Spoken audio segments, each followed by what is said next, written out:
Today we're going to be diving into the clairs, and the clairs are all about different ways that we receive information that you could say, well, there's lots of different ways to talk about it, and I guess that's what I have to do, so I got to pick one way.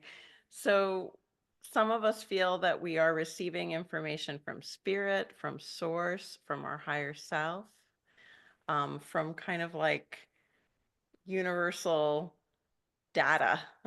It could be someone else. Like I'm sure many of you have had the experience that you think about someone and the phone rings and they've called you, or you have a dream about a friend or a relative of a friend, and then that dream is somehow connected to events. Some people see things, they get images. Some people hear a voice or kind of inner quiet information. My husband and tech expert is here to tell me something about the microphone. Okay, good to know. Internet is slow where we are. So just maybe ask the kids to turn off their internet. Thanks. So we're not at home. I'm not in my normal office, so my internet might be a little bumpy. I apologize. I'm going to share my slides. And if I have to, I'll not be in video, but I'll be in audio, and you'll have your eyes closed, hopefully, some of this. So back to where we were about the different ways we receive information. So I am curious right now, who here, if we can open the chat, who here feels like they are pretty intuitive in some way? And how does that show up for you? I've just sent you the link and I've just started it. It's 2 hours long in case you're Uh-oh, we interested. just got someone's voice. I believe that is someone in the Okay, UK. right, bye. Bye. Maybe it's Sarah. Yes, good to hear you, Sarah, for a moment. I recognized your voice. I haven't seen Sarah for a very long time, but I did remember her voice. Um, okay, great. So yes, I see some at times, me. I do. I feel things ahead of time like a knowing. Sometimes. Yes, I totally get that. Yes, says Lori. Great. So, and if you don't and you want to, is there a way you can set an intention right now for what you would like to open up? So in my life, I was very open as a child and a teenager and into my 20s. I got a lot of visions. I had a lot of psychic dreams. Everything was very open in me. And then I had children, and I chose to close everything down in that way. I think it didn't feel safe for me as a mom to be so open. And then, you know, fast forward into my 40s, I decided to open back up.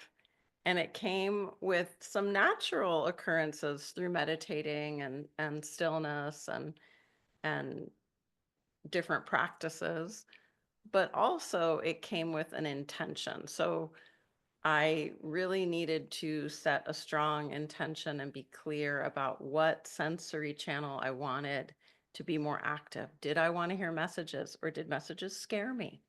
How did I differentiate from my kind of emotional worrier part of me and my intuitive listener?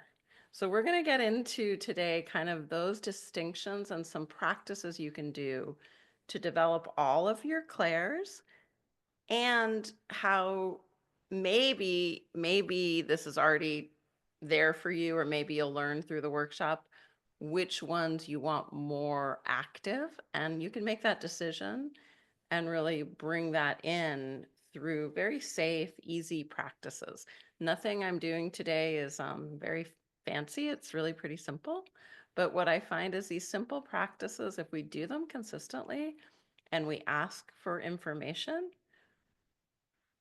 maybe it's the same information we were getting before, but we start to believe it.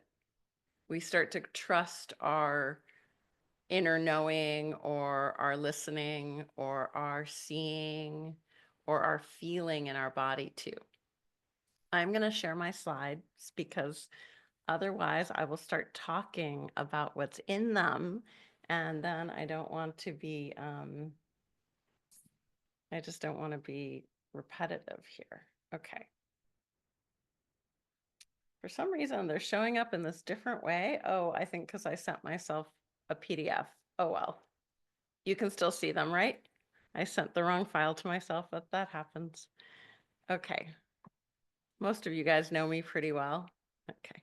So these are the technical terms for these intuitions are clairsentience, that's feeling, claircognizance, that's knowing, clairvoyance, that's seeing or receiving images, clairaudience is hearing, listening, and that might be for some people actually typing messages. I've been practicing that lately.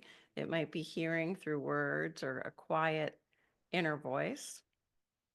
And I'm gonna keep going based on my slides. Otherwise, I will talk about things ahead of time. Okay. So we started out by this idea that this intuition is connecting with our higher self or the universe or other people's higher self. It could be any of those things. Sometimes we might sort of open up the senses very quickly through an experience of trauma or of plant medicine or of being with someone who's very open in that way. There's all kinds of different ways that could happen. And that might give us a kind of side effect from that, like a fear of it or an excitement about it. Do any of you like have anything that shows up right now as I say this that you want to note down? Like a belief you formed at some time around your receiving intuitive information? Um, I think it's important today that we take that time to notice, do I have a belief or idea that I want to change or be aware of or heal in some way around this?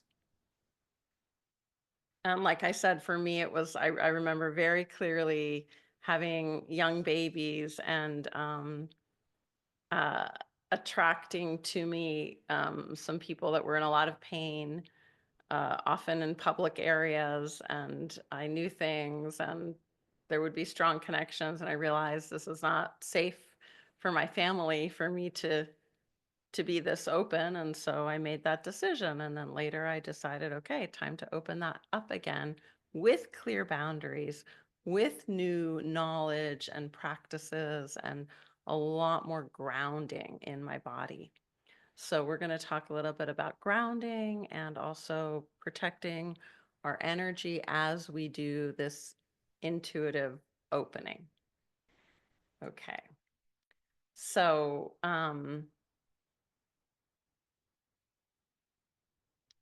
many people, most people have more of one clair open than another, or a couple of them. Like we hear things or we see them.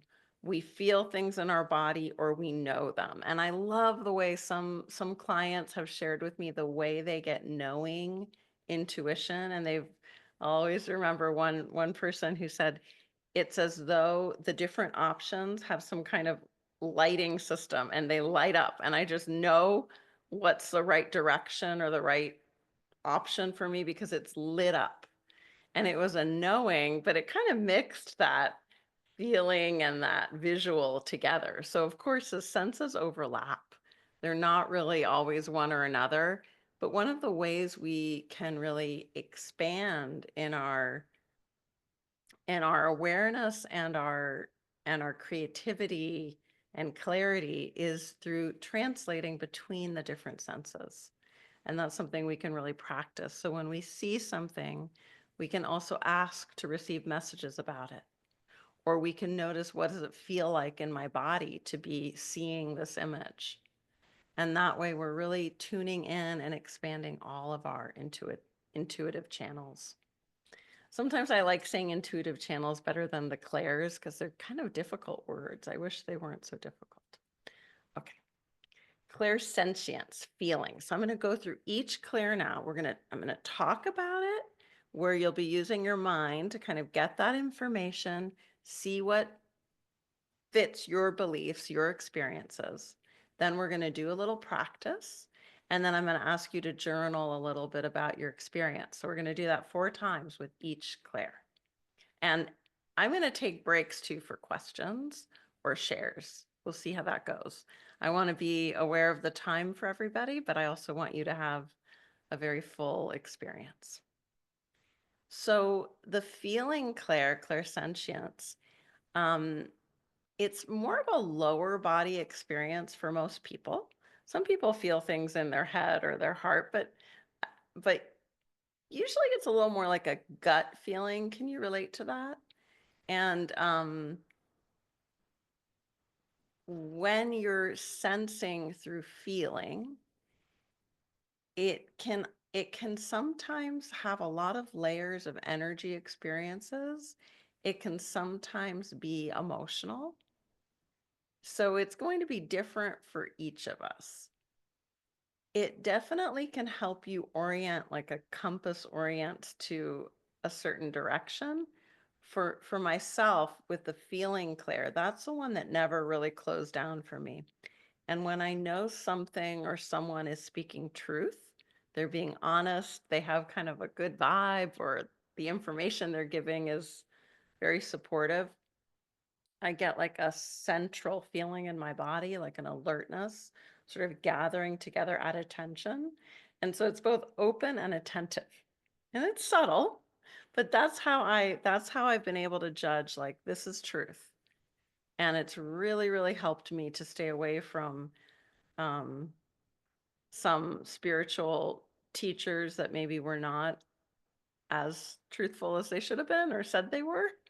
And it's helped me go towards spiritual teachers that were more aligned with the values that I respect. So all of these senses, I want to say, sometimes we are better at sensing for other people than for ourselves. So just notice if that's true for you. That's something I hear a lot. I feel a lot. I have good friends who are also very sensitive, and we will call each other to discuss and check in on our intuitions and get what the other one is picking up on as sort of a safety net. So I definitely recommend that if it's possible for you, or if you'd like to create that.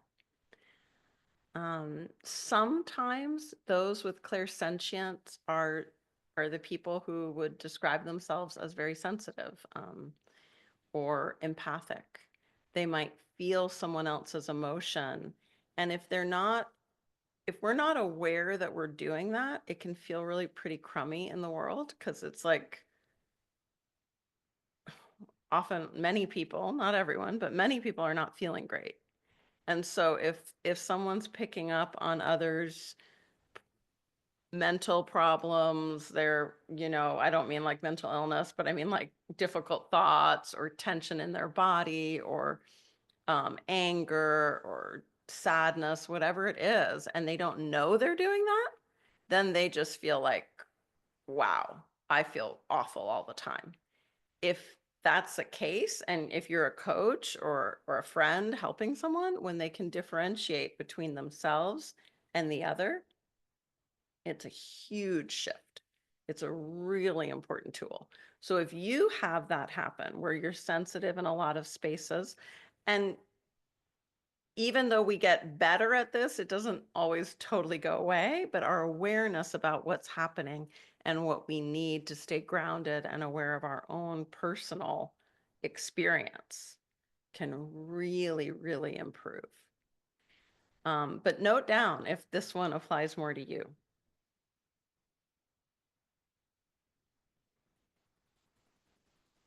So just recognizing for a moment how these feelings might come as body sensations. Does anyone want to share in the chat what that might feel like if they're more sensitive to this Claire? I'm gonna need to. I'm not able to see the chat as I'm sharing the. Oh no, I am. Sorry. It's like I've never been on Zoom. What's happening? Here we are. Okay, somewhat yes. Okay, I'm reading. I got to scroll down. There's been a lot of great. Tense up, coiling or tensing if the vibe is off, prickling on the back of my neck, a pull in my gut. Such great shares. I love this. When working with clients, I tend to pick up on where in the body they're feeling something. That is such an amazing knowing and ability. Energy drained, contraction in shoulders, heaviness, stress in the body, changes in breath rate. What great information that we give each other when we share like this, right? And sometimes some people even pick up quite big pain. Before I knew anything about this, and I was a learning to be a yoga teacher in my early 20s, and lifetime ago. I remember teaching someone a breathing technique, and she had had really bad shoulder pain. And she got up and she was like, "Wow, my shoulder pain, it's like gone." And I went home with really bad shoulder pain. I had no intention of picking that up. I had, it was not, but that can happen. So we've got somebody unmuted here. If you guys can just check that you're all muted, and Mark, if you're there and you can check, I'm just going through because I know that can be a little, there we go, found the spot. There we go. Okay. So let's see. The wonderful thing about clairsentience is also that feeling we can get when something is just right. So have any of you guys ever had that feeling like, "Ah, I'm in the right place at the right time, doing the right thing," or this person, I know them somehow, or this place, it feels right to me? That is also that clairsentience intuitive experience. So I don't want to make it sound like it's all kind of negative sensitivity. It's beautiful sensitivity. Okay. Let's do some practices now.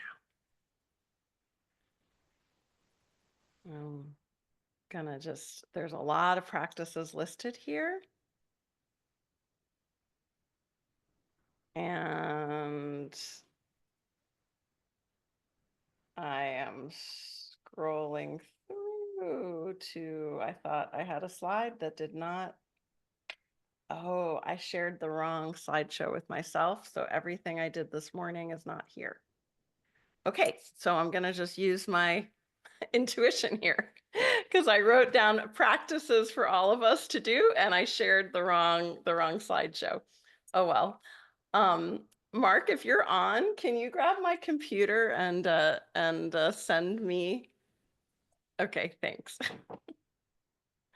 Oh well, that happens. I thought I was so prepared. That happens. So let's just tune into our body right now and take some nice breaths. Close your eyes, forget about all that information up at the top level of your body, and sink down lower into your system. Connect with your feet. And just imagine you have a beautiful cord of light going down into the earth, connecting with Earth's light. And as you breathe, let yourself slow down into a rhythm of receiving light up into your lower body. It can move through your whole system, and then sending light down to Mother Earth. And just take your time breathing and feeling, allowing this embodied, centered, grounded quality. And from here, let's ask our body to show us a feeling within it of peace. Show me what peace feels like as an experience in my body. And if you get other senses like images or words or knowing, that's beautiful, that's perfect. They often come together. So just allowing peace to be a rhythm, a temperature, a sensation, a quality in the body. And as you do this, you're opening up this ability to feel intuitively, to sense intuitively. And just breathing and being. Take a moment now to surround your whole body with that light so that you're in a beautiful bubble or ball or egg shape all around you of beautiful light, glowing, luminous, healing, loving light. And just take a few deep breaths in that bubble of light, knowing it protects you, it keeps you grounded, connected to Mother Earth, connected to yourself. And you can always bring this practice in of the bubble of light if you're going into a busy place or an area with a lot of people or energy that might be not right for you that day. Just bring in that bubble of light around yourself. Okay. So I'm going to give you a couple moments now to write down any notes about your experience. And I'm going to just take a minute to send myself the slideshow I made for today. I will be right back. Take a couple notes for yourself.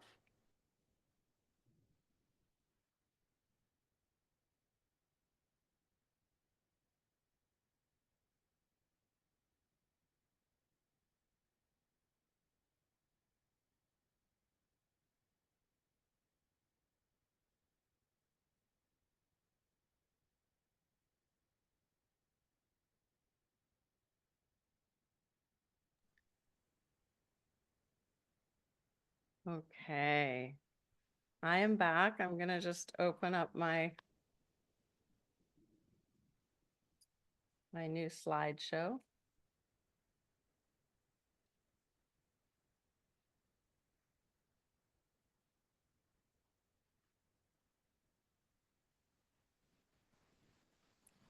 Does anyone want to share about themselves for a moment, or does anyone have any questions? It's just going to take me 1 second here to open up.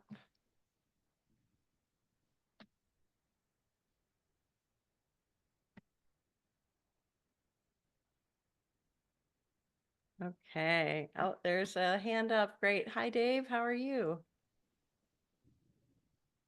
Hi, Magali. This is really good. I did have a comment.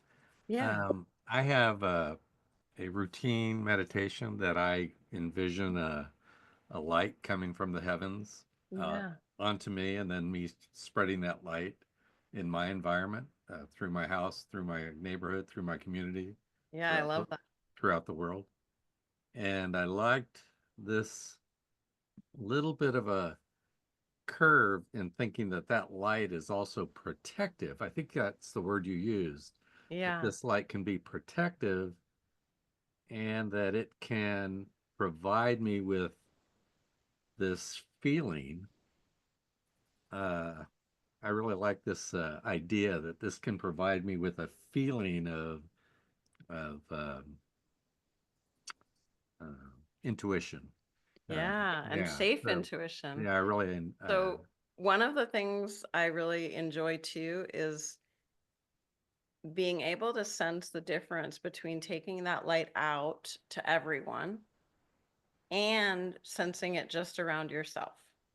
yeah, and that's exactly the That distinction. differentiation that I was thinking of. Yeah, Yeah, yeah, because both are so important, right? And I always in my daily practice too, giving that light can be the metaphor for it, but it could be love, it could be right. wishes, whatever it is, sending that out in all directions is wonderful. But then sometimes we, not saying you or I do this, but some people can be so much in the spirit of that giving that they lose some kind of safety or protection, if that makes sense. Yeah, well, that's actually what I think I was referring to, is that I had gotten into such a routine Yeah. of the light and yes, the metaphor for it being able to spread love, joy, kindness, Yeah. fruits Yeah. of the spirit in the community. I lost that idea of it can also provide insights and protection. Yeah, absolutely. Yeah. Oh, thank you Oh, for sharing. appreciate So important and such a good practice. So, I mean, Thanks. there's also the belief system that I definitely believe that when we do those practices that are so giving and expanding, it is another form of subtle protection too. Because whenever we're in that frequency of love and generosity and wishing others well, it does naturally come back to us as well. So Yeah, it's the good to, energy. yeah, The it yeah, does return. So right. it's good to remember that. Sometimes what I'm trying to remember what the words are exactly, but when you're in that bubble of light, you can say, let all the good out and let all the good in. Wait, no, sorry, that was wrong. That you can, anyways, you can make distinctions as you're doing it about what you let out and what you let in.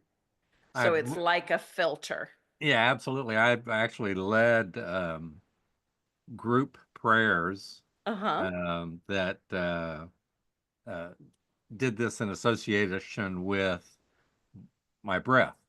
Yeah. So Yeah. breathe in love, breathe out hate, breathe in goodness, Yeah. breathe out, entanglements or Yeah. distraught. Yeah. Yeah, yeah. Yeah. And that's a Tonglen practice. I don't know if you call it that, right? From Buddhism. No, I Oh, didn't connect it with Buddhism, but oh, I, interesting. all of Yeah. these great All wisdom. the traditions have a similar practice, huh? Yeah. They all do. They all kind of mix. Yeah. Yeah, it's beautiful. It's always lovely when we realize that in the moment. Yeah. Thank you for sharing, Dave.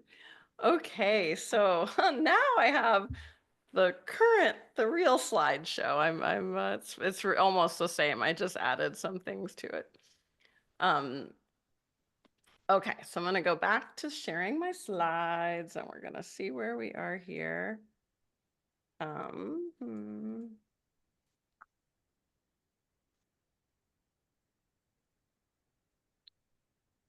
So I'm not sure if I mentioned this, but if you haven't set an intention yet for today for what clairs you want to open up, set an intention right now. Is it all of them? Is it one of them? Have you kind of stopped hearing an inner voice with so much news and stuff going on in the world? You'd like the inner voice, or you'd like to have more visions, maybe in dreams, maybe creative visions, open up your imagination. Maybe it's that just knowing for the sake of knowing, just knowing because I know, or maybe it's that more feeling body-based intuition. So check out what it is for you, or it's all of them. And this was the practice we just did. So this is what I had planned to do. I think we pretty much did it. So what I had planned was we would ground our energy, which we did. Then we would do a bubble. And then we would connect with our gut and lower body and ask the body a question and listen for the response as a sensation or through another sense. So instead, what we did was we used the word peace and we got a body sensation around peace. So what that practice does, whether it's a question and you listen for a response or it's a word, you're training your body, your sense of feeling to talk to you and you're listening. So you see, it's really simple. There's nothing that magical or woo-woo about it. And it creates this deeper knowing. So it's also really helpful to be clear with yourself about how it would support you. If your clairsentience was very awake and open, how would this support you? Who wants to share how it would support them? I think it would support me personally in taking care of my health more, because I would get more information about when I was tired or when I was needing movement, or um, I would be more tuned in. If my clairsentience was more awake, I think I would make some better choices around my physical state. So I tend to push myself and not realize kind of when the walk has gone too long or whatever it is. So that's for me. Anyone else have a share? And BB, hi. Hi, Maggie. I wanted to share. I've never heard of these Clairs. It's brand new and interesting. However, when I have found myself, even as a child, in a terrible situation, when I thought I might die, it was really bad, I was able to tune into my body. And I think this is, what is this called? This one's called Clair, whatever it is. Clairsentience. Yes, clairsentient. And I would be in a different world, so I wouldn't have to feel the, Yeah. pain, transfer myself. And I don't know if that's a part of what it can be. It's a safety place. Like when I'm there, Mhm, I'm mhm. not in my body. I'm Right. in, So kind of a healthy disassociation to yes, protect yourself. good Yeah, and in phrasing of class we've words. talked about Yes, that. We've talked about the healthy disassociation, yes, how not all disassociation is harmful. It's really protective. Yeah. Yeah. And even what you're making me think that, like, if somebody has a lot of pain in one part of the body, they can go to another part of their body and focus in there. And that's where, if we can get really strong focusing ability, we're actually able to kind of heal our body through relaxing different places and even meeting the yes, pain in a new way, like entering. It sounds weird, but I've had a lot of pain in my body. If you enter the pain, it yes, changes your experience of it. So it's this yeah, sort of, I don't know if that makes sense to you. It can either yeah, be it moving away does. from it or going closer to it. Yes, either. And I remember thinking myself, this too shall pass. Yeah, yeah, yeah, yeah, And then got yeah. myself. Yeah. So I guess I'm a feelings kind of person. Thank you for Oh, that's listening. so good. Yeah, I'm glad you shared. Thank you. And the other thing to kind of note is, um, I'm sure all of us have had moments where we really wanted guidance. Like, whatever our beliefs are, wherever we're asking for that guidance from, we've asked it, right? So take note of that, how important it is when and how you ask for guidance. Mm, And I've learned in myself to ask for guidance every day. Before teaching a class, I say, please, guides, help make this helpful.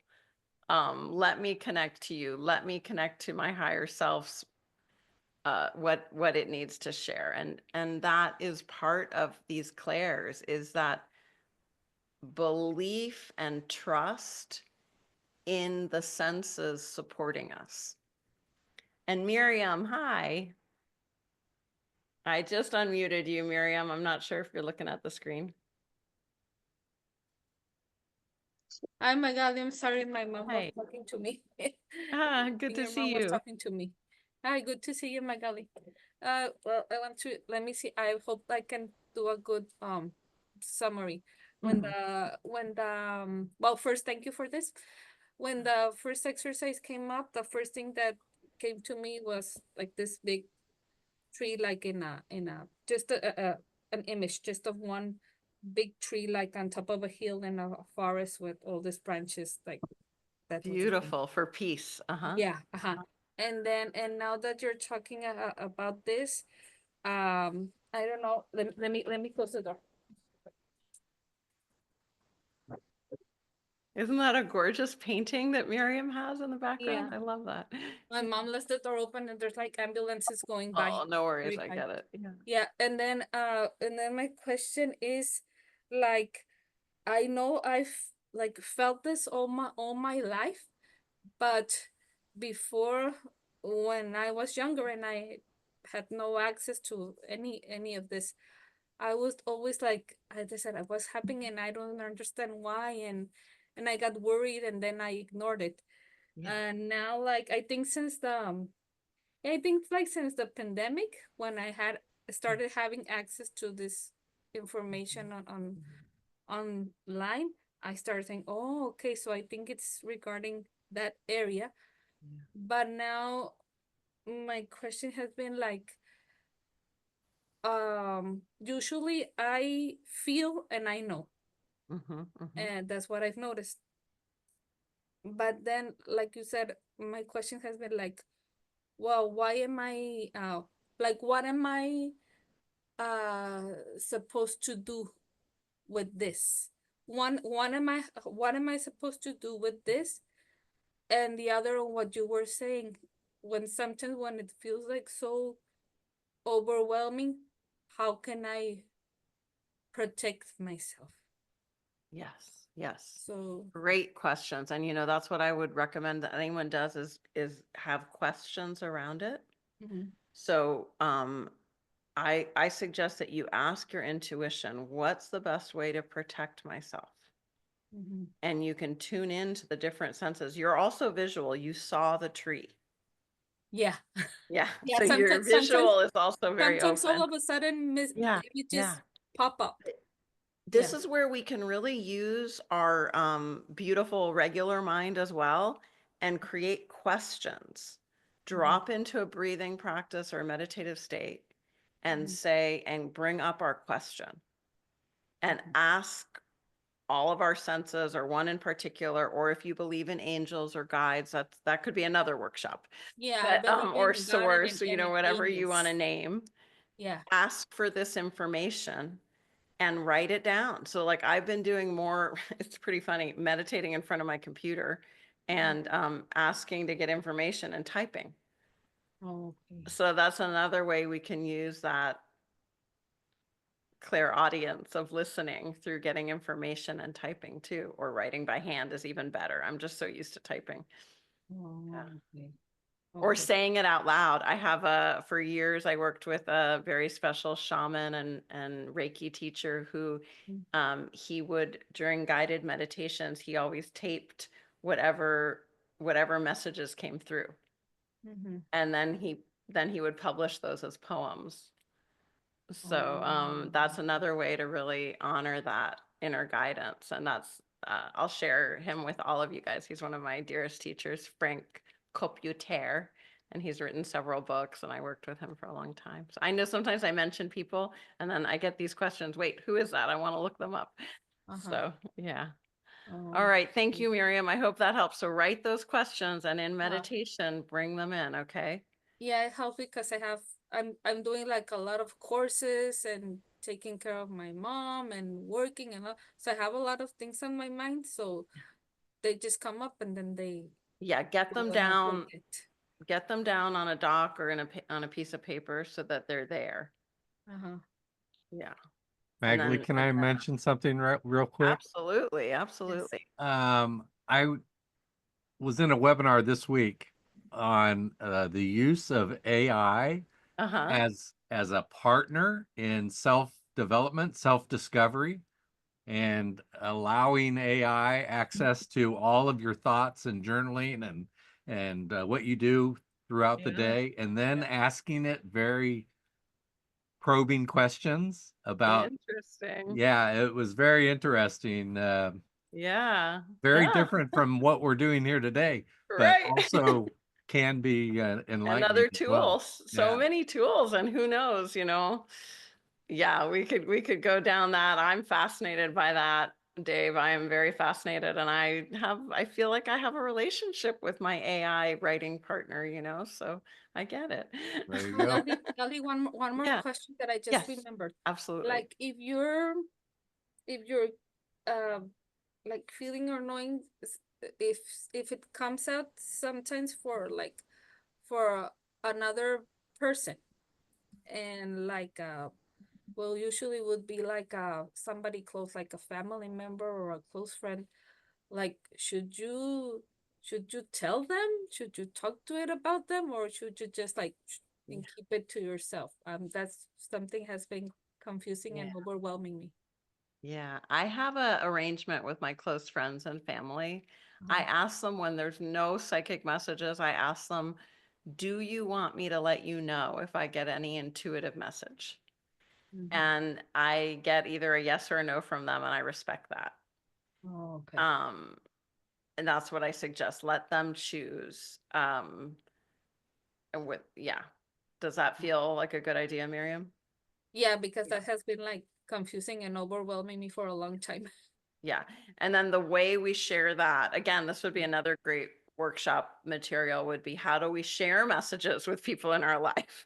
So I'm going to note that down. Okay. That'll be another day. That'll be a great topic. Thank you, Okay. Miriam. Okay, Yeah, thank you it's a very much. great question. I think that many of us have to navigate that. David T, hi. Are you there? Oh, yes, I'm here. Okay, great. I don't see you, but I do hear you. Oh, there we go. I'm going to add you to the screen. Okay. Oh, no. Okay. Okay. So I get very nervous when I'm talking in front of a lot of people, but I think that this is worth, putting myself out. First of all, that little meditation we had, I felt my whole body was like all my cells was tingling and within that bubble. Okay. And then one day I was talking about following intuition. One day I said to my wife, I said, her name is Gisela. I said, Gisela, we have, there's so much talk and about we have energy, all this, we're energy beings and we can do, we're super beings. I said, how can we, I said, I want to practice that. I want to like prove it. So not too long after that, we were standing outside in a restaurant and someone walked by and you know how you can feel their energy when they're not a good energy. And I felt this energy and I'm like, oh, I said, did you? And she says, yes, I felt the energy. And I said, wait a minute. Now with my intuition now is kicking in. I said, wait a minute, he's doing that energy work. He's doing some energy work. I says, what if we, I know you guys, most people here can do this. That's why I want to share this. What if we just go through the same steps that that person had to go through, but in a positive way? So what happened years ago? What happened years ago that really bothered that person? Keeps thinking about it, right? And I says, okay, so what happened? Wait, you guys were doing this together I was about doing it. him, but not including him, I'm No, guessing. not including him, Okay, right? okay. And I was in general Yeah, talking. yeah, And that's I'm gonna, beautiful. And that's so much compassion there. I mean, yeah. just your caring to do that, Well, so listen, wait, transformative. and I don't know if I don't want to take too much time. If I'm Oh, to say, no, no, tell us the story. Tell us so the, what I did was all the self-talk. Oh, not the self. First, I remembered the beautiful thing that happened 30 years ago when I met my wife, how in love I was, and the whole, that was beautiful. That stays with me. So I just kept thinking about that. And then from there, I had these thoughts. And then before I go to sleep, I'm putting all these self-talk like, oh, I'm love. Instead of I hate myself, oh, I love the world, I love people. And then when I couldn't sleep because I'm so excited, instead of because I can't sleep, I just watch some ugly news, which I don't watch. And I would say, I can't, I says, I allow love into my sleep. I allow love into my dreams, and I allow love into my life. Those are the three things that are going to happen, right? So I would do that and I would have loving dreams. Okay, a lot of them. Okay, so I went through the whole process that a person that was negative was doing, the physical, like instead of like jerking around going, oh, I will keep my heart open. I feel so much love and I'm looking at everybody. Now I'm starting to look weird. I'm like, okay, let me stop that. So, and then I stopped that and I says, now I'm gonna just hold it in. So and then my face, you can tell, it looked like I was on some kind of ecstasy or something. I was like so in love. Everything I saw was for a period. I was doing this for yeah. 8 months. 8 months. Oh, wow. So you're I doing had a whole heart awakening. Yeah. whatever that person, whatever these people do, the whole process to get to the point where now they need to hold in that anger or whatever it is when they're in public, but they can't because it wants to escape, right? That's what I'm imagining. Your energy wants to go. So they're not doing the body, not doing the facial, but now their cells are vibrating. And then I have a feeling like that's what we're feeling. So one day I was doing a meditation and it was actually healing, a remote healing I was doing with my group. And I was feeling so much love that I said, and I closed the laptop and I just said, I am not getting up from this chair until every atom, every cell in my body is vibrating at the same frequency of my heart. I'm not going to get up.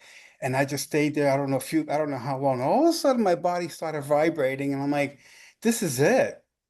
My Yeah. cells are mimicking or vibrating at the same frequency as my heart. So I got up and I walked away, and my wife was doing a conference, and I was sitting there. And this one lady said, "Oh, come here, sit here," because I was looking around, but I was looking at faces like I did today with everyone here. When I look at a face, I say, "I see you with my heart. I see you with my heart, and I see you with love, right?" Yeah. So I was doing that, and the girl says, "Oh, she thought I was looking for a chair. Sit here." So I sat down. This is the end. I sat down, and the other girl next to me started crying, and she was weeping, very silently weeping and weeping. And then she looked at me at the end. She says, "I want to know what you did to me." I'm like, "Oh, I don't know," because she face was like wrinkly from crying. And then at the end, I says, "I don't know what I don't understand." She says, "When you sat down next to me, I felt so much love. It was so powerful. It was overwhelming. And it maybe not." She says, "Just I haven't felt love in many years."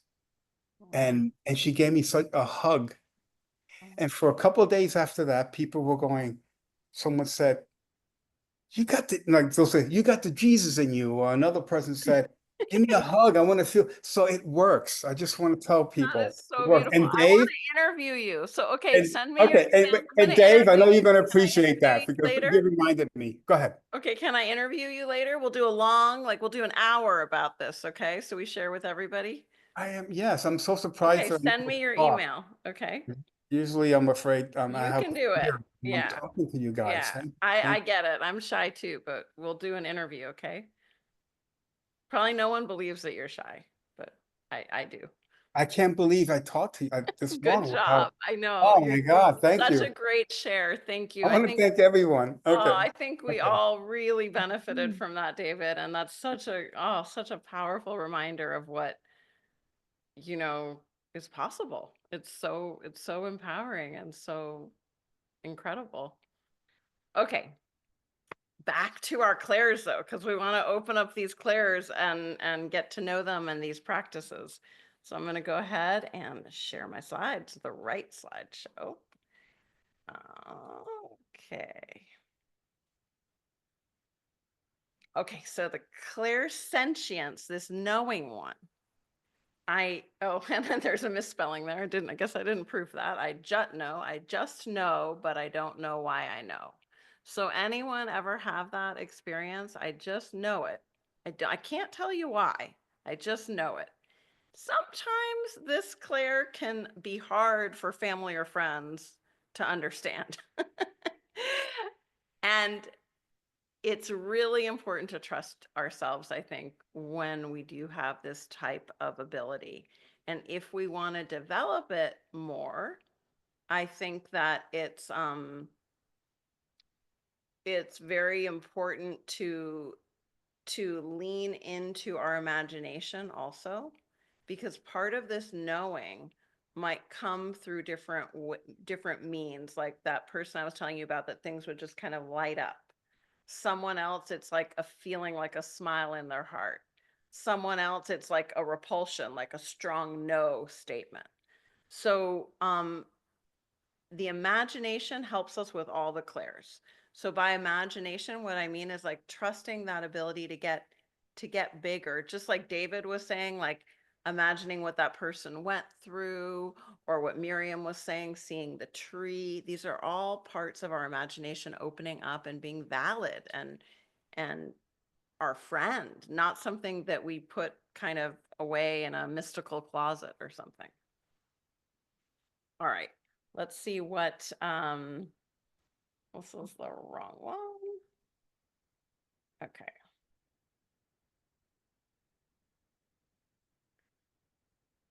So this is a list of some practices that are helpful. And if any of you guys attend my meditation group or you're in one of the trainings with me, you know many of them, like the higher self journey, getting to know each chakra individually. That can really help the knowing sense channel to be more, because as we tune into our energy system, we're more aware of this inner subtle knowing. Talking to our body helps.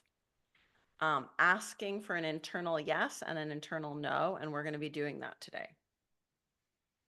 Also asking the questions, what do I need most right now? And see what we know. What do I need most right now? In this moment, what does my body need? That's also a very, very helpful question. So let's do the practice now. I want to share all 4 practices with you today, so I'm going to be speeding up a little bit. So let's just start with wave breathing. And wave breathing is just breathing in, and imagine you're going from the bottom up your body with your attention, and then down from the top of your head, down your body. So in your own rhythm, breathing in and letting your awareness travel up your body, and breathing out and letting your awareness travel down your body. If you'd like, breathe in through the nose and out through the mouth. And it's just a really gentle wave that rides up the body, up the back, into the head, and then down the head, the shoulders, the back, the middle, down all the way to the feet. So keep going in your own way with this wave breath.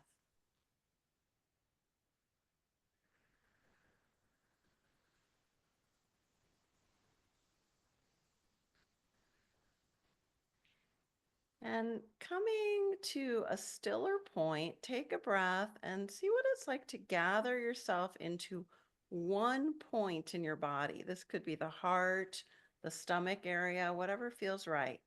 A center point. I like to put one hand on my belly and one hand on my heart. And feeling that center, take a nice breath. Filling up with oxygen, love, gratitude, exhaling and releasing, feeling free, relaxed. That beautiful center point. And then we're going to just say our name. I am, and whatever your name is, and then hear a yes inside because you've said your name. I am Magali. So say who you are, and then feel that inner yes. Say yes to yourself. I am whatever your name is. Yes. And Yes.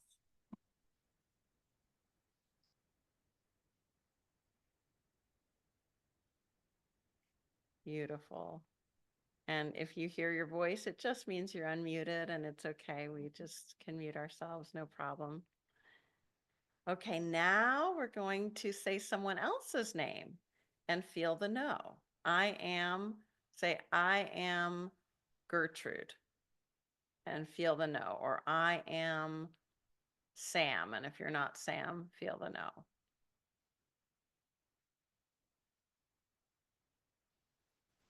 Okay, go back one more time to that still point, that center point. Take a deep breath in and a full breath out. And then go back to that inner yes as you say your name, feeling that yes as you say your name. And then do it with the other person's name, feeling the no, that's not your name. Notice if the no has a different sense to it than the yes.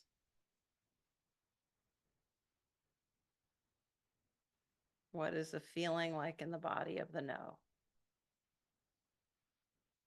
And if you want, return to saying your name and feel what the sense of the body is as you say your own name and you hear the yes.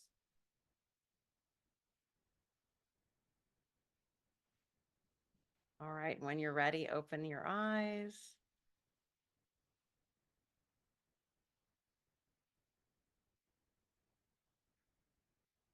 Let's take a moment to journal about how just knowing something deep down at the soul level will benefit me, and it might help others as well. So answer that for yourself. How will knowing something deep down at the soul level benefit me? How might it benefit others?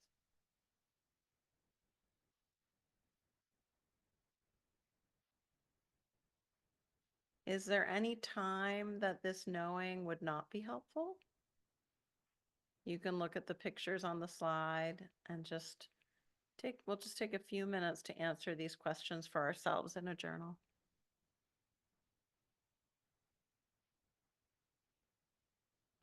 Sometimes when we ask ourselves these questions, we realize that we have some fears about that knowing being open. And that's good to be aware of, right? That's a belief, and we can look closer at that. It might be protective and good. It might be limiting and unhelpful. And sometimes we might notice that there's a healing that we need before we open the sense channel.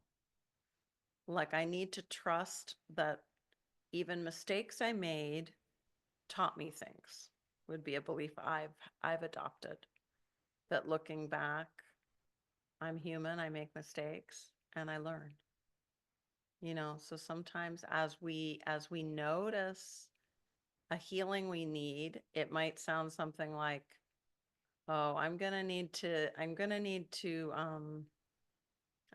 forgive myself before I can trust my knowing. So that's a pretty common one. There's something we need to forgive in ourselves or in a situation or someone else. Okay, anyone have a share or a question?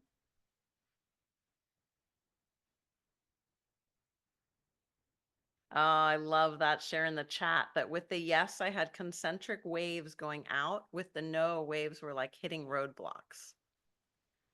And then another share seemed like my body said no to my name, almost as strong as to another's name.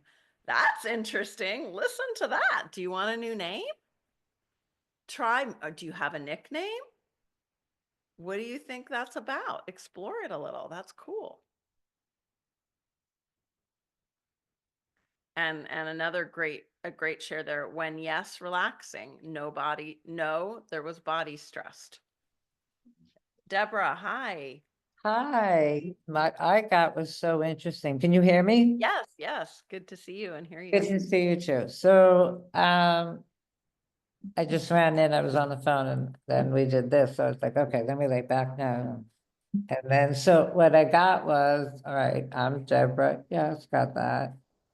Then I said, I am one of the names of my sons, like Corey, right? Corey. Okay. So and so, and you know Corey, so it's been a journey with Corey. It's still a journey with Corey. Always will be a journey. And it with- might not work as well with one of our kids. Well, but it's Feel very interesting. Well, that's what connected. came up. So when I said I am not Corey, because we're working on that thing, right? And separating.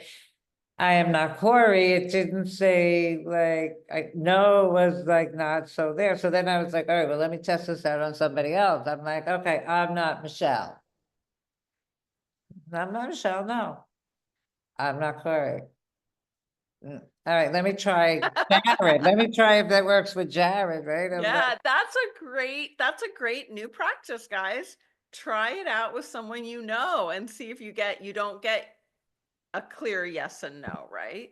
Like probably if you use some world figure or something that you know of them, but you don't know them personally, you would get a no, right? But when right, it's a family member, we're especially when we're sensitive like you are, Deborah, and compassionate and have so much love for our children, you know, or it could be our spouse or our sibling, we might feel that, oh, but part of me is them too. Well, I guess, that's sort of what I'm like, oh, it so makes sense, right? Number one, I'm like, kind of makes sense.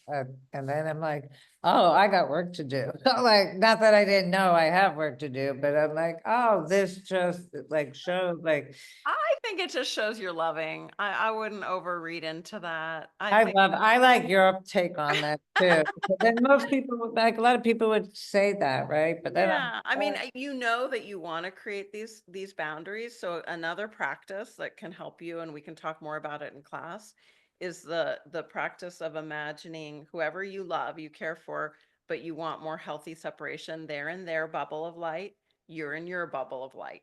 oh, I The know. bubbles of light can be a healthy distance. That's a great one. Could you make your bubble as big as you want it? I like Yeah, that. yeah. Like, And oh, I can I've make a used this bubble. also with people I really struggle with. Yeah. In some practices it's called Buddha jail, and there's Christ jail too, where like it's like the person is put in the nectar of the healing qualities of that religion or that, Oh, I love yeah, that. and they're Bubble. held there in all that healing. And so you're not removing them from yourself and saying go away. You're saying go to this healing place, be totally nurtured. God, Maggie, I really love that, Okay, Maggie. let's talk more about that on Tuesday. Absolutely. Okay. Great, Okay, great. Thank awesome. you so Good much. good to see you, Deborah. Good to see you too. You look beautiful. Oh, thank you. I'm in a temporary setup. We had a I little know, water actually, I was adventure. like, Maggie, you went to Hawaii because you had a flood 10 years ago or whatever, maybe it was No, longer. no, I'm just in Oceanside, 10 minutes from my home. Nowhere exotic. Okay, so let's go back to the next, because I know some people only had an hour and it's been an hour. We're going to be another half hour, but I really want to keep sharing with you guys. You guys see my screen? Okay. So seeing, this is a really cool one. Often this is what we think of when we think of like a psychic, we think of them seeing things. Often people talk a lot in visual metaphors. Even myself, who is not as open in my seeing abilities, will use a lot of words that sound like I'm seeing things, even though really I'm feeling them. So I'm much more a body intuitive. I feel stuff, but I use language. I translate it into visuals. So all of us can translate. We might be very visual and we don't feel it. We can translate it. We can ask ourselves, like if I was looking at a sunflower, how would that feel in my body to be a sunflower? What would be the feeling state of the sunflower? What words might be shared by a sunflower? And that's the way we can start translating and opening up different senses also. So some of us might be clairvoyant in our dreams. We get messages in our dreams. We might have an easy time imagining things. And many of us might want this, right? We might really want to have a more open imagination. We might want to be able to picture our future in a wonderful way, or we might want to be able to see something that we want to create.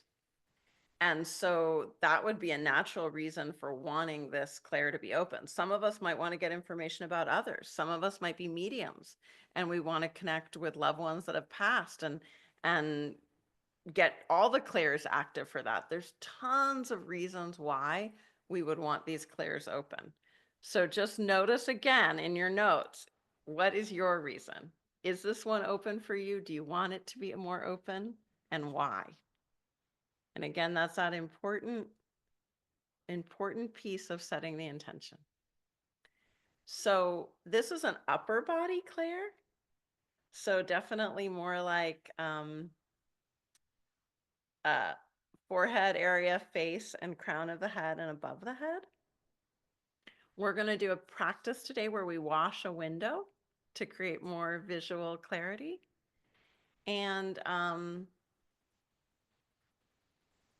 we can also invite our imagination and follow it without any agenda or rejection at all, just trusting what we're seeing and imagining. And that we can do anytime. It's great to do before falling asleep. You can say, I want to imagine a peaceful river, and you maybe talk to yourself about the river. Maybe you can see it, maybe you can't, but fall asleep with that imagination happening. And it's a magical time, that time right before sleep. And when you get good at that practice of imagining as you fall asleep, your dreams will become more vivid. You might awaken in the dreams, and you'll get better and better at following that picture experience. And I think that's a theta brainwave, if anyone's into the brainwave patterns. We can also translate our other senses into pictures. So if we hear a message or we feel it, ask what that would look like. You know, let's say when we got that no, it felt like a wave hitting a rock or something. Okay, see the rock. Or maybe it just felt like a wave bouncing. What did it bounce against? Can I imagine that?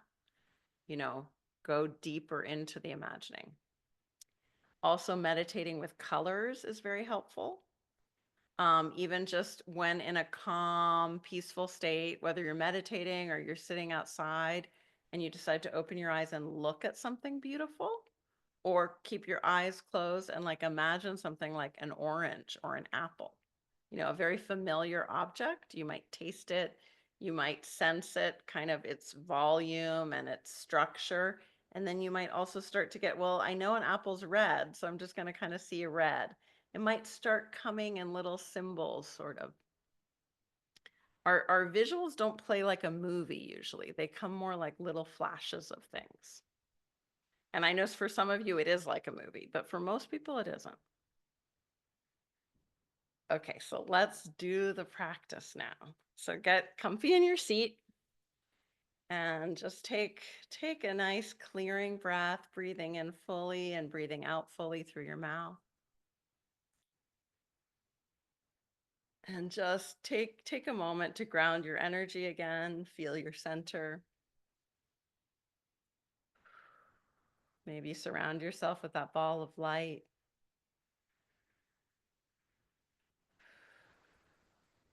And let's imagine a home, some kind of nice, cozy home. Maybe it's a cabin, maybe it's an apartment, maybe it's on a beach, whatever cozy home you want to imagine. And in this home, and when you imagine, you don't have to see it, you can feel it or say it internally. All ways are open. You might see it, and that's perfect too. But let's imagine in this home, there are some windows that really need cleaning. And you're going to go get a big bucket of soapy water. And I even like to feel that bucket of soapy water. And you're going to put it down by the best window in the house that has this gorgeous view of the forest or the river or the lake or the water, or maybe it's of a beautiful garden. You're going to get a big sponge in your hands and just imagine dipping it in that soapy water, wringing it out, and then you start cleaning the window. And just as you breathe and as you feel and as you connect, you're cleaning that window. When you need more water, you dip into the bucket, you fill that sponge with soapy water, you wring it a bit, and then you clean that window some more. So just keep going with your own way of cleaning that window. Maybe you have a special tool for cleaning the window or a special spray bottle. Use whatever you want.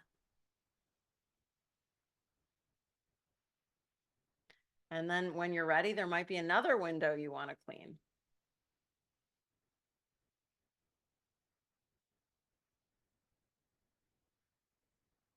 And breathe as you clean the window. Notice how what used to be fogged or unclear has cleared up. And notice how the window is so clear now that you can see out of it. Notice what that feels like in the body to see out the window. Maybe you hear what's outside a little bit more as you can see it. Just appreciating whether you're feeling the seeing or hearing the seeing or knowing the seeing or seeing the seeing. Appreciate the quality of seeing.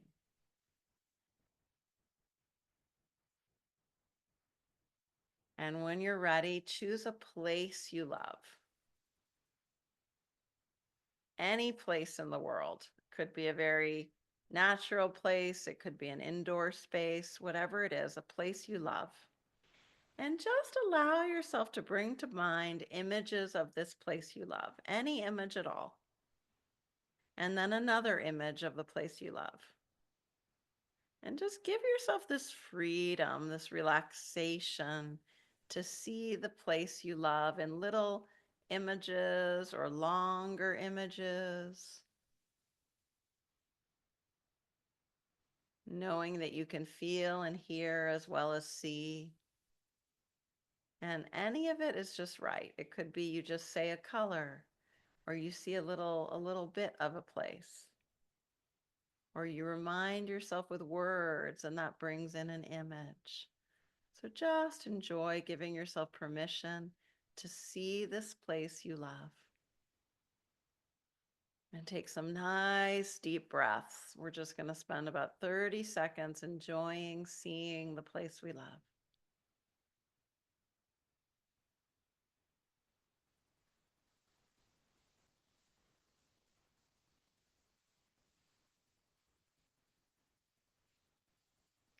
And when you're ready, opening your eyes and coming back.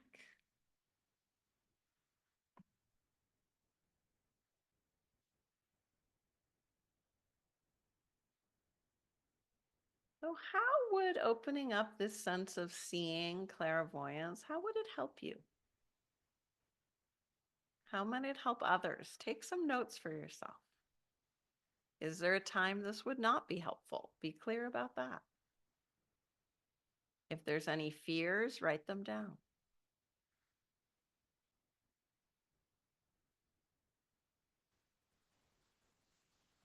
And if you have anything that comes up from the past that you know needs to be healed first, write that down.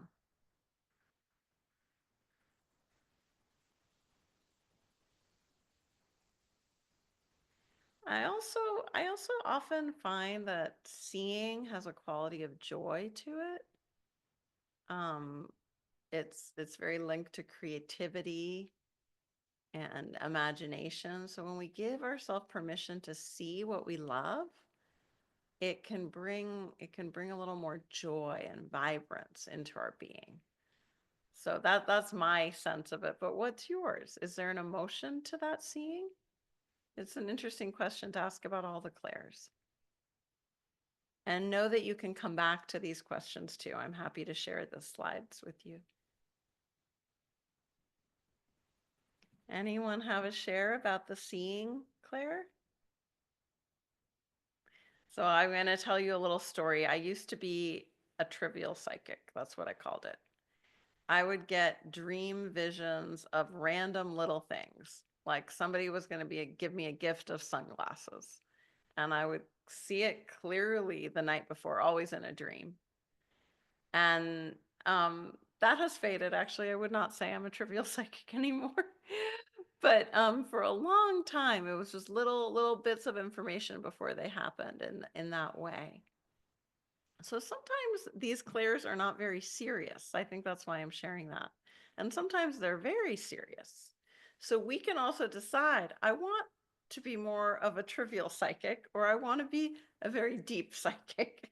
Or I shouldn't maybe use the word psychic, that has a lot of connotations, but this clairvoyance, this clairvoyant skill.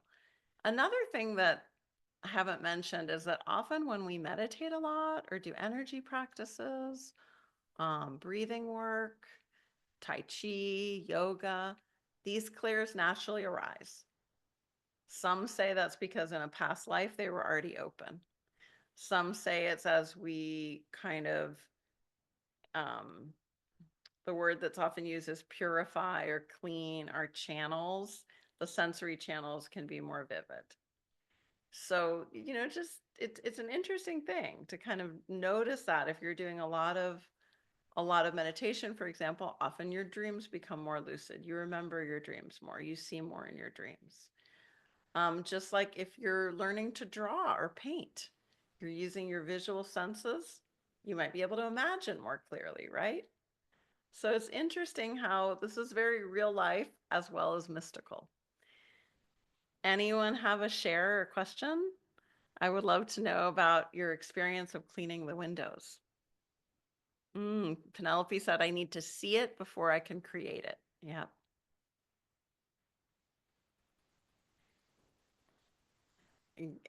Interesting what Mark wrote. I felt getting closer to seeing and more to clean do before I can see. That's a great observation. Yeah. And again, this is a practice we can do anytime. This clearing of the windows, you can also imagine kind of you're clearing the forehead.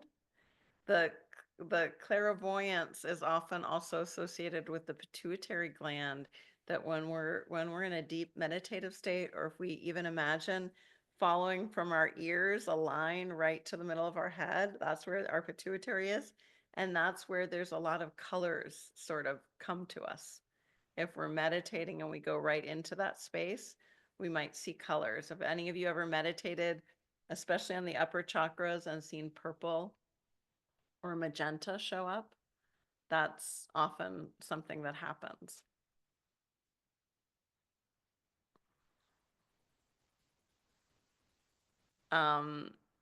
Interesting question from Josephine. Why do vivid visions arise during the daytime randomly, but not at times when we necessarily want them?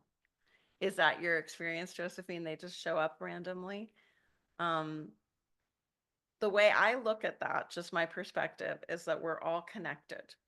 You know, even though we think of ourselves as like a solo entity, which of course on one level we are, we're also totally connected to, like, we wouldn't be here without the sun, right? We wouldn't be here without earth or rain. And so all of what makes us is connected to everything else. And as we're more sensitive, for whatever reason it might be, we pick up on this is gonna date me. Remember radio channels? I use that metaphor that there's just like radio channels out there in the universe. And we don't really know why our frequency might be connecting with someone else's, giving us a message. And there's a great deal of trusting the universe in a sense, that, and letting go of a control, to say, oh, I get these random images or messages. I can take it very seriously, or I can take it lightly as kind of a matter of being. So for me, it's brought me more peace to not get too serious or tight around it. Like, yes, if I get the name, for example, of a student when I'm meditating, I do email them and say, hey, is something going on? Your name showed up for me in meditation. So I trust it like that. If I get a vision about a family member or something, I will kind of, not wanting to scare anyone, I might suggest that they don't go to a crowded place that weekend. You know, just little suggestions, being tactful. I think we also have to realize we're not in control.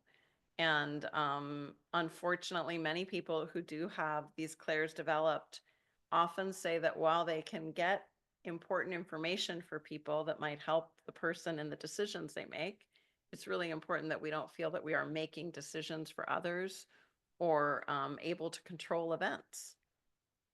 So holding this with a kind of loving gentleness, that it can be fascinating, and yet it can also be it can be a lot. So we have to learn to work with it in a way that's supportive to us. I find working on it for yourself first is really safe and helpful. To designate, like, I want to see more because I want to be a painter. That's truthfully me. I want to paint more, so I want to see more. Good reason for seeing more. So, you know, what is it for you? And be clear about that personal reason. Oh, well, it's Tricia asked a question. What does it mean when you get a lot of colors, purple, and meditative state? It's a good sign. That's what my teachers always say. It's a good sign. So you're in a very connected, relaxed, open state. And I don't know all the science behind it. I do know the pituitary gland often produces images of visuals. I go to an osteopath that does like this kind of neck cranial sacral work, and he hits one spot and everything goes purple every time. And it's so great. Not meditating at all. He just finds the perfect spot and it's like, ooh, I'm in the purple.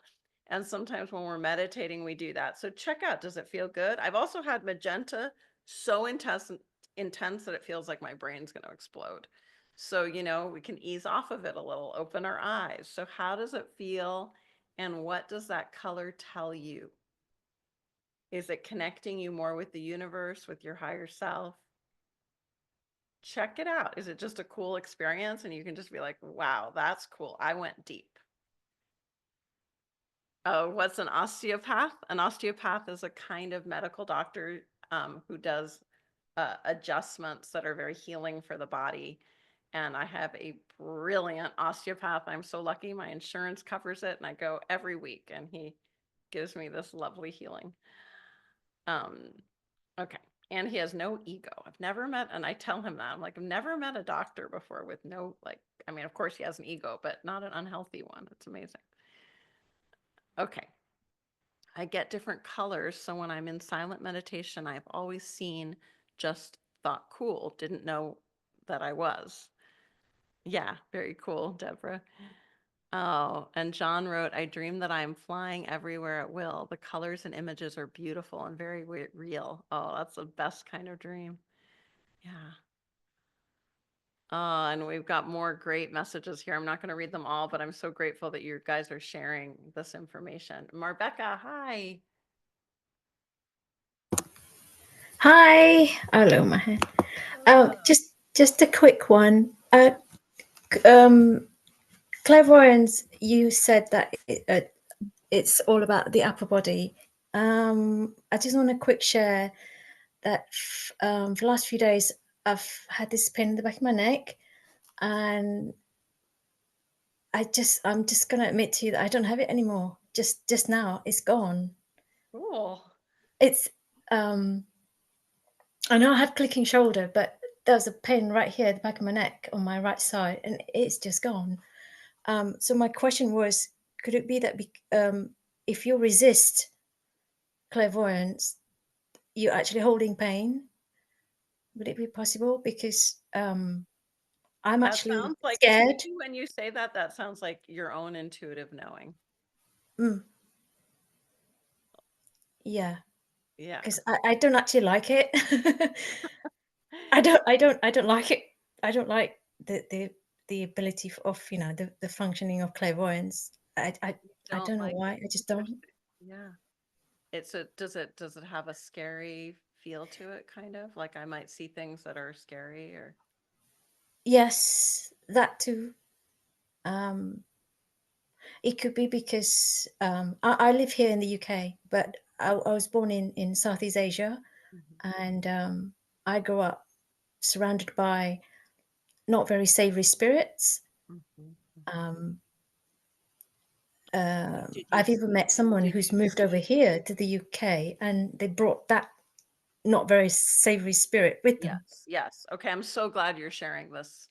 This is really important. So I didn't even like get into it today, right? But like Sorry. people with clairvoyance might see spirits or entities or ghosts, also angels, also guides, helpers.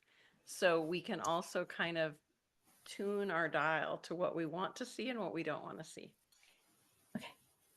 I think that's very important. I'm very clear. I do not want to see, actually, here's the way I've tuned myself.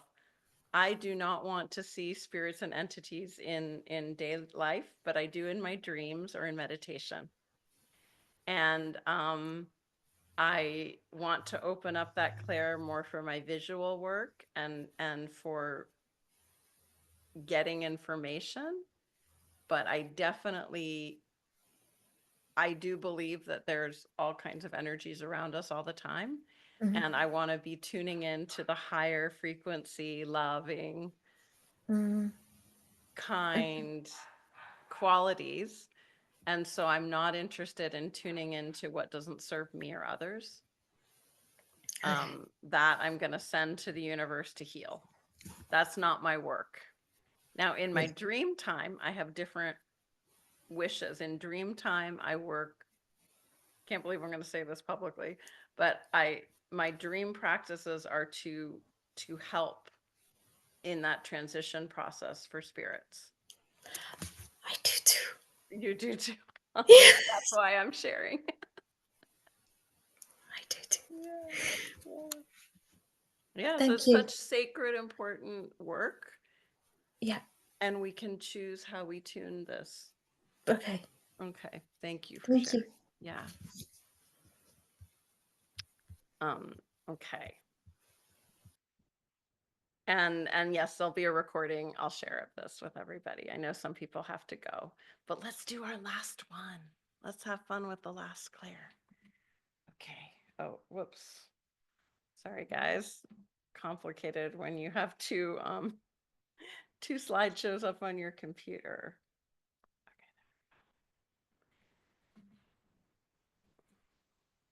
Okay, Clairaudience. I've been having fun with Clairaudience lately.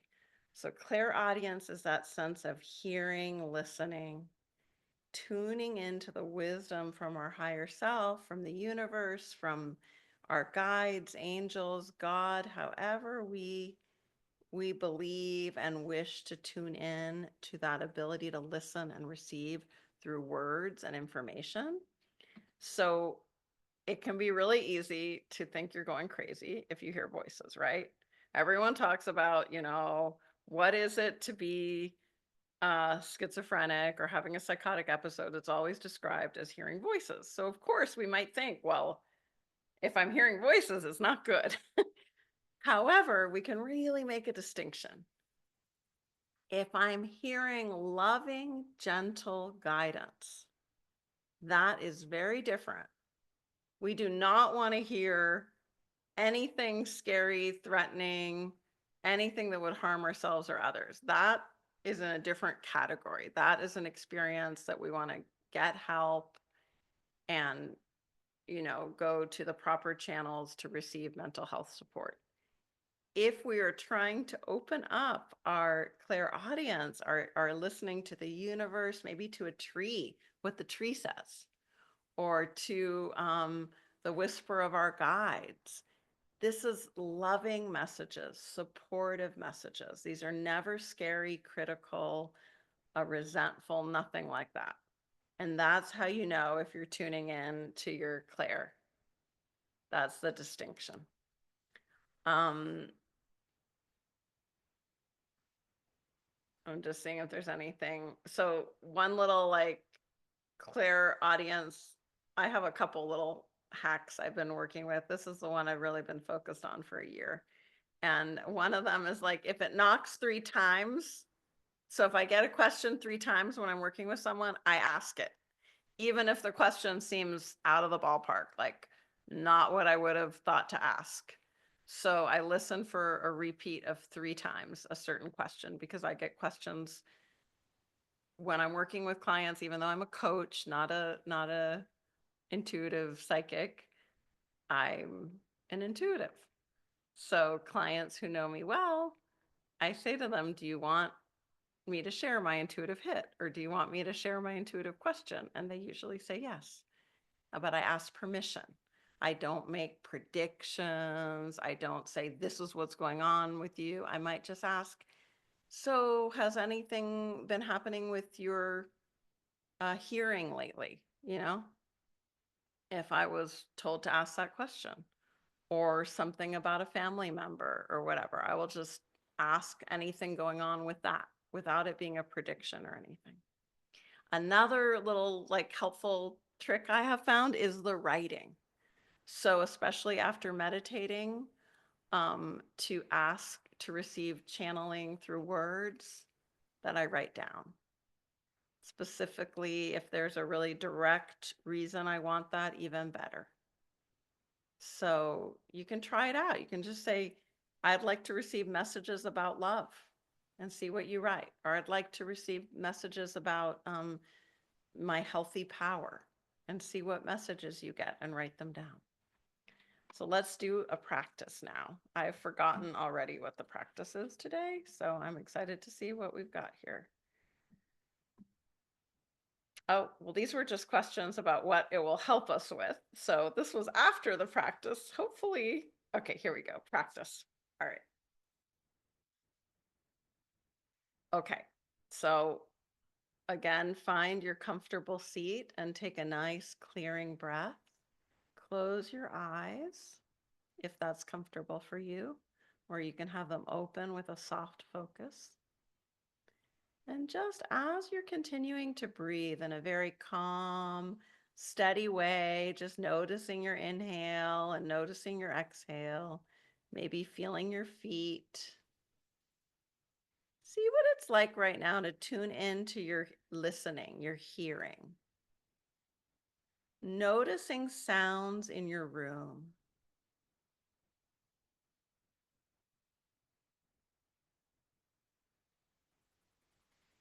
Then shifting to sounds that are closer to you, even inside your body.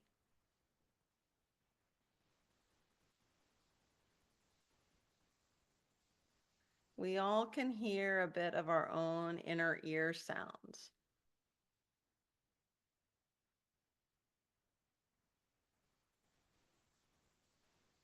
And you might hear your own inner sounds and those outer sounds at the same time.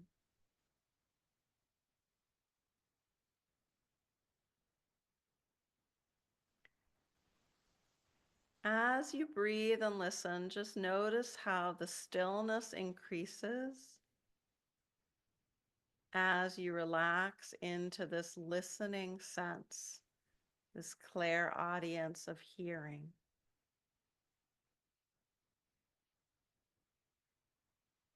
You can bring in your imagination and imagine the sound of rain or water moving, or another sound you love.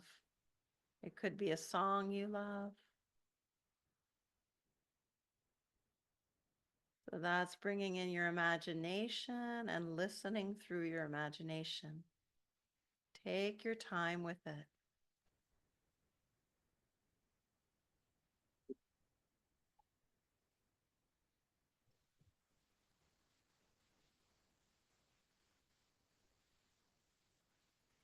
If you'd like, you can ask your guides, angels, your own higher self, the universe, to support you in receiving supportive, healing messages.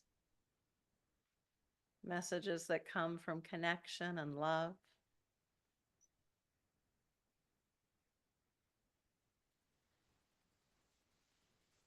And right now, you can ask for some love, some reassurance in your own way.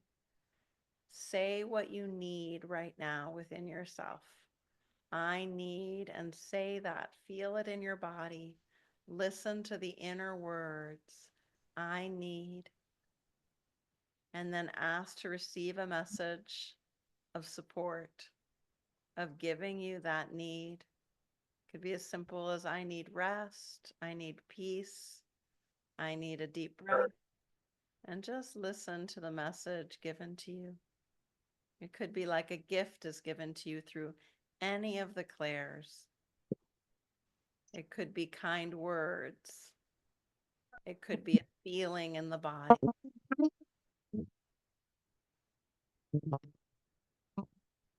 And when you're ready, opening your eyes and taking a minute to note down what you received. We have a little static on the line. Somebody is unmuted. Take time writing down what you received. And I've got the questions up on the screen. When would clairaudience be helpful for you? Notice that and write it down.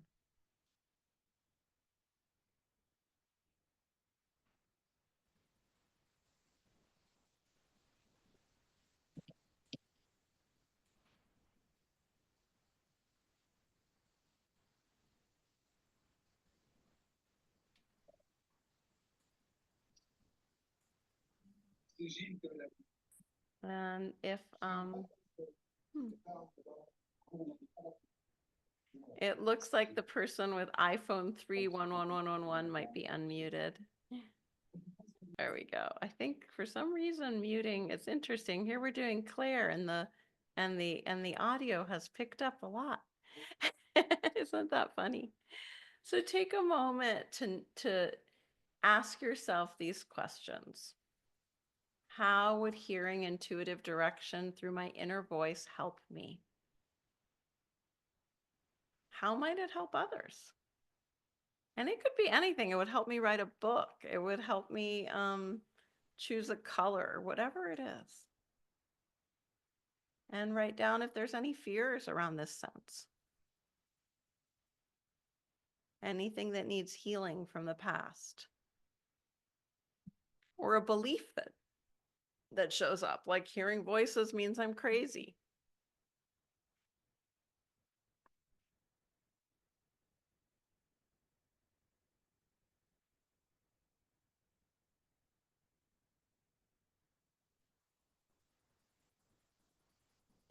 So one of the ways that all these clairs help all of us is that they can really, so it's going to sound weird, but they can really make life less scary.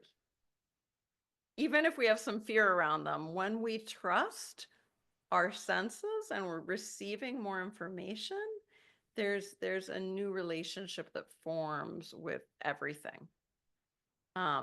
Even when surprising things happen that, of course, are not what we were hoping for, we're kind of expanding our consciousness, our awareness, our hearts to feel more of that connection with everything. So this ends up making life less of a me show, you know, more of an us, a we. And that inner connection can really give us a different kind of hope, comfort, courage, unconditional love. Really, really can help us. That's one of the reasons why I think all of these are so worthy of developing in ourselves. And it's totally perfect to make decisions about what we want to open and how we want to finally tune it. Like I was saying, open to this in dreams, not open to this in day life, open to this on the weekend, not during the week. I turn it off when I'm at work. I turn it on when I'm relaxing in nature. You know, we can make all these distinctions for ourselves. So this is one of the tools that I teach through energy coaching. It's kind of part of all energy coaching. So we can help our clients develop their intuition more. And if any of you are interested in learning more about energy coaching, feel free to reach out to me at support@Coaching Institute. Of course, some of you are energy coaches. Some of you are group coaches learning to use this with groups. So anyone have a share or question about Clairaudience or about anything we went through? That's the slideshow.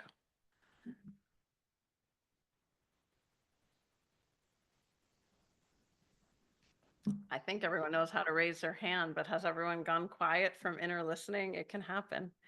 So there's under react, you can raise your hand if you hit the react at the bottom of your Zoom.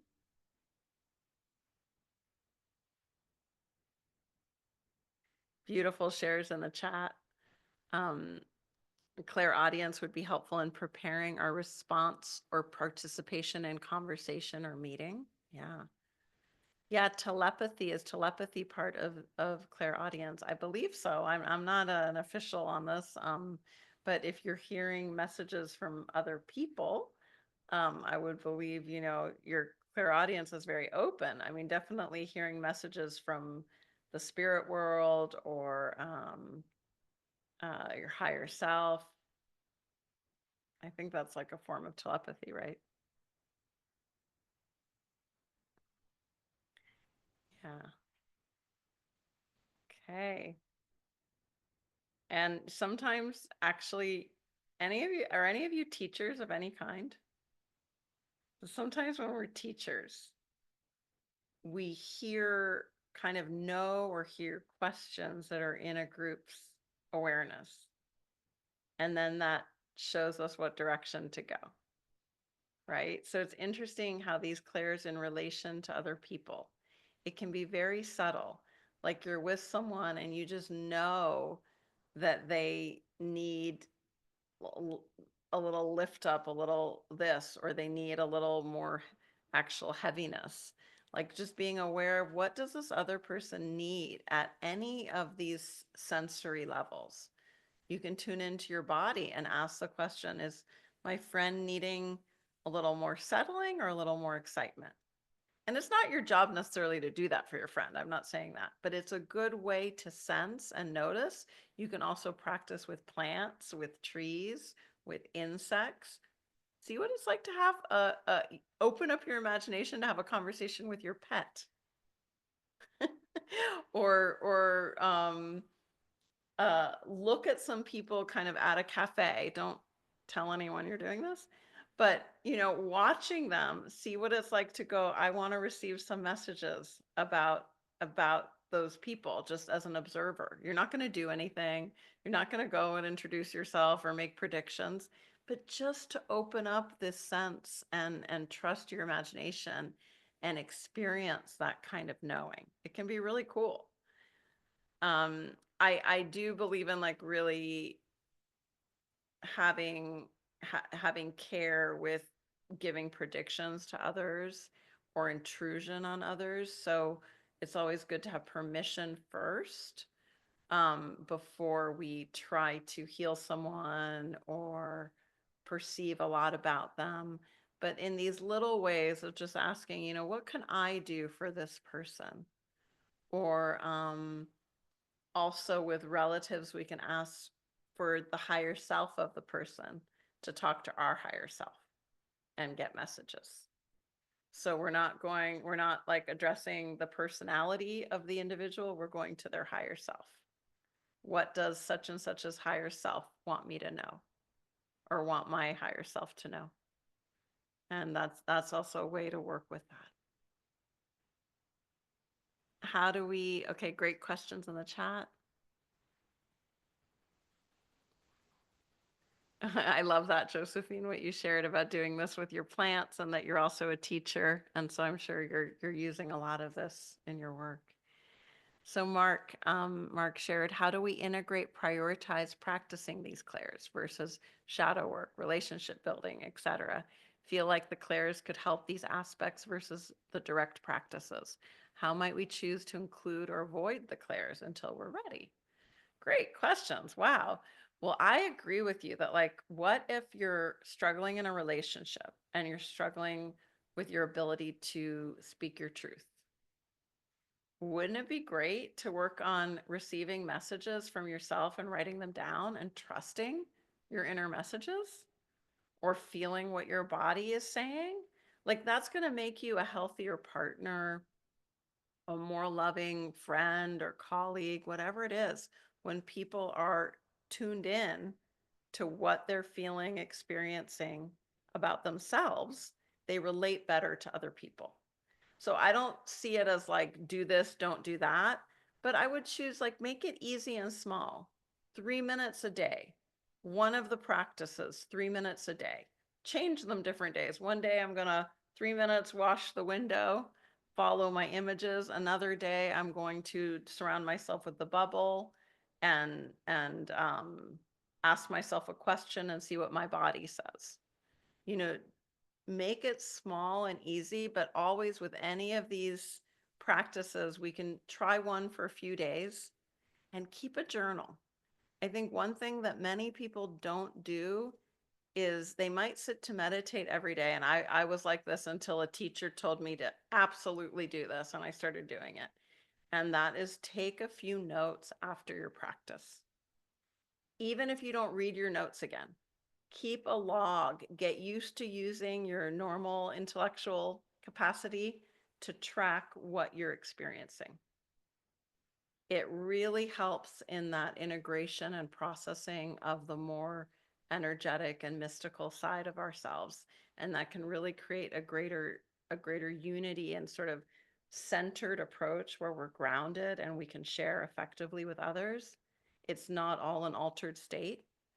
I think a lot of this work, a lot of like what I'm committed to is helping people integrate, and those who find, like myself, that we are living life with maybe one foot or hand or maybe half our body or maybe more than that in the mystical realm, and the other part or half or hand or whatever in the human.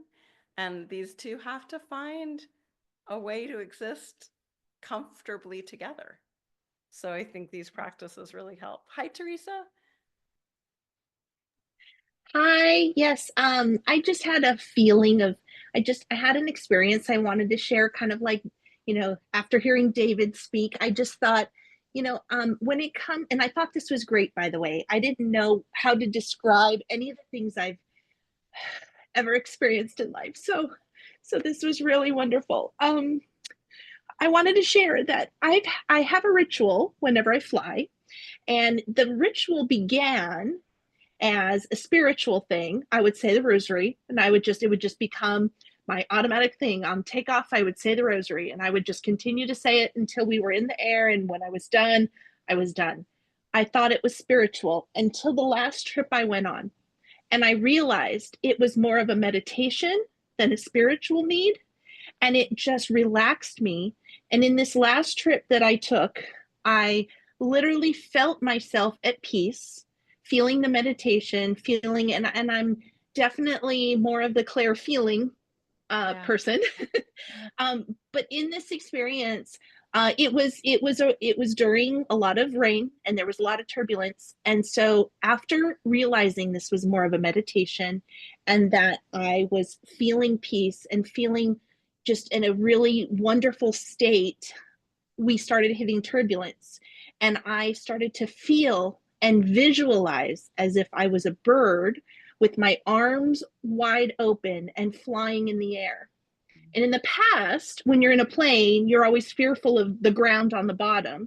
But this time I was visualizing myself as a bird in the air. And it helped me get through the turbulence.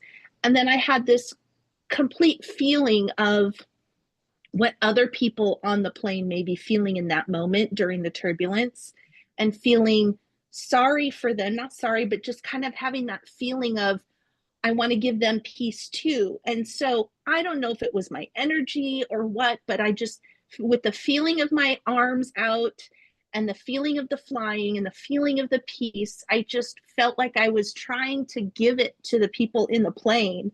And it was just such an amazing experience. So I just wanted to share that because I've never experienced that before when I've flown. And it was just this last trip that I realized that, and this being here today kind of helped me to understand what that experience was. So thank you. And I would love to get, the recording of this. I'm sure you were helping everyone on that plane feel more peace, Yes. Yes. Yeah. Oh, thank you for sharing that. Good to see you. Thank you. Yeah.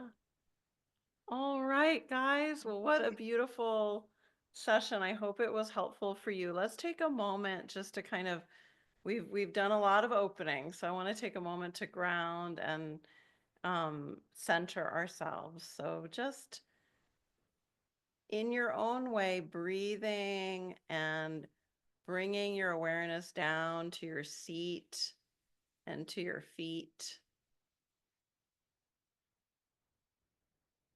And letting yourself feel the connection of the group. Maybe you imagine that we're all in a circle in a beautiful field with a gorgeous blue sky. And we've really shared something special and connected. And so we're saying goodbye to each other, but we keep this connection in our hearts.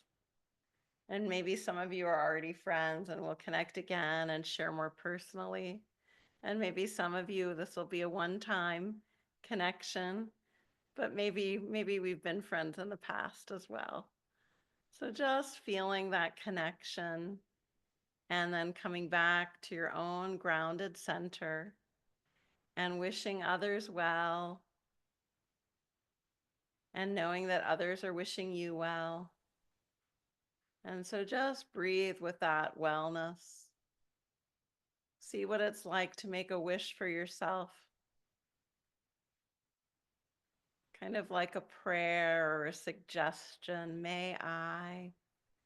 Just notice that, may I? And maybe it's something you'd like to feel later today or right now.